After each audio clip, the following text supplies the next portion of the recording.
Hello guys, dahil sa mga stupid annoying squirrel natin, naglagay tayo ngayon ng net. Eto, itong grapes. Kanina umaga, medyo green pa. Pero ngayon, super red na. Pwede nang kainin. Eto pa, isa pa. Dalawa na yung nahihinog. Ayan, ang ating strawberry. May hinog ng dalawa. Bukas, super red na yan for sure. May papakain ako sa panggigigilan ni Adam kasi nagpapaipin siya. lagi nang gigigil sa dede. Ito ang ating net para anti-squirrel. Hindi pupuntahan hopefully hindi puntahan pa rin ng squirrel, baka mag-jump siya dyan. Nako, toda siya. Talaga, pag mahuli ko, lagot. Ay, naglagay din tayo ng carrots. May nilagay tayong carrots ngayon. May mga carrots siya na tumubo. Tapos, ito yung ampalaya natin. Kaninang umaga, medyo maliit-liit pa. Tapos ngayon, hapon na, medyo parang nahipan ng hangin na ewan. Super hangin, guys. Pero naglagay pa rin ako ng net para hindi... Kasi namumunga na yung mga kamatis.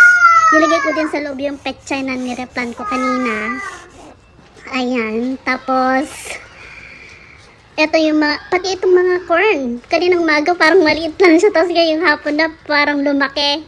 O, ayan guys. Kita nyo naman ang ating net. Para hindi pagpiestahan at kainin ng squirrel na parang salad itong mga pananim natin dito. Ito, merong lettuce sa loob.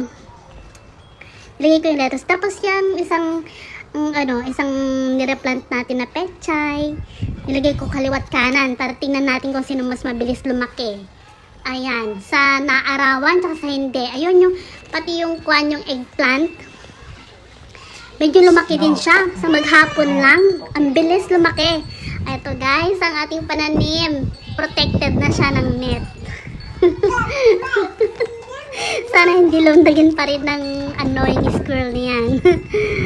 Pero mahuhuli siya dyan kapag lumundag siya at di na makaalis. Lagot. Ayan.